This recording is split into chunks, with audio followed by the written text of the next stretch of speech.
Can you hold me like my husband used to? 87-year-old woman asked Hell's Angels. The rain hammered against the windows of Maggie's Diner, a small, flickering beacon of warmth in the quiet town of Oak Haven. Inside, the air was thick with the scent of coffee and frying bacon, but the atmosphere shifted instantly when the heavy glass door swung open. 5 massive figures stepped in, leather vests emblazoned with the infamous Hell's Angels logo, cutting a stark silhouette against the gray afternoon. Chloe, a 19-year-old waitress with trembling hands, froze near the counter. Her heart pounded as the bikers, led by a towering man known only as Bear, scanned the room. The few other patrons lowered their eyes, fear rippling through the small space. The bikers settled into the booth directly behind Eleanor Vance, an 87-year-old regular who sat alone, staring into her tea. Eleanor was fragile, her hands spotted with age, her shoulders slumped under the weight of a silence that had haunted her for 3 years. To everyone's shock, Eleanor didn't shrink away. Instead, she slowly turned in her seat, her cloudy blue eyes locking onto Bear's imposing frame. The diner went deathly silent. Chloe held her breath, expecting anger or dismissal. "Excuse me, young man." Her voice was thin but steady, cutting through the tension. "Could you hold me, just for a moment, like my husband used to?" Bear blinked, his tough exterior faltering for a split second. The room waited for a rejection. Instead, the giant of a man stood up, removed his coat, vest, and gently knelt beside the elderly woman's booth. He didn't speak, he simply opened his arms. Eleanor leaned forward, resting her head against his broad, tattooed chest. She closed her eyes, a single tear tracing the deep lines of her face.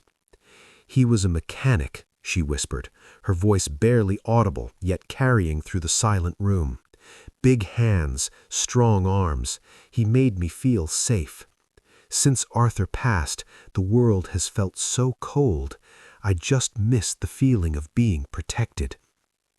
Bear held her with a tenderness that defied his appearance, wrapping his massive arms around her frail form exactly as she described.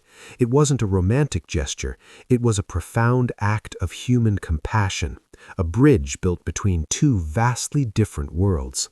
In that moment, the prejudice melting off the faces of the townsfolk was palpable. The monster became a guardian, the fearful became witnesses to grace. That single afternoon changed everything. What started as a strange request blossomed into an unlikely family. The bikers, once feared as outcasts, began visiting Maggie's Diner weekly, not for trouble, but for Ellie.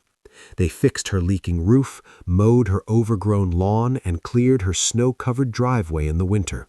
In return, Eleanor baked them pies, listened to their stories of the road, and offered the maternal wisdom they had long been missing.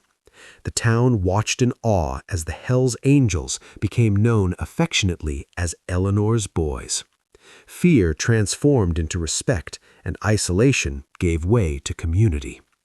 4 years later, when Eleanor passed away peacefully at the age of 91, the town prepared for a modest service. But as the hearse pulled out of the funeral home, the engine roar of 50 motorcycles drowned out the somber hymns. Led by Bear, the procession stretched for blocks, a sea of leather and chrome escorting their matriarch to their final rest. At the graveside, the bikers stood in a rigid line, heads bowed. When it was his turn, Bear approached the casket. From his pocket, he produced a single blue rose, Eleanor's favorite. With a shaking hand, he placed it gently on the wood, right above the spot where his vest patch rested, mirroring the exact place her head had leaned 4 years prior. It was a silent promise kept, a final salute to the woman who taught them that strength is measured by kindness, not muscle. Eleanor's story reminds us that family isn't always defined by blood.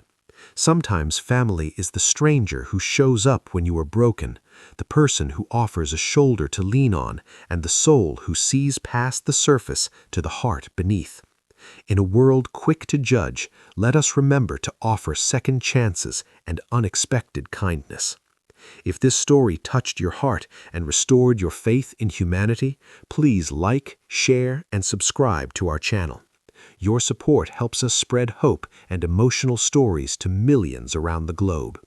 Don't forget to tell us in the comments where you are watching from. We love connecting with our global family.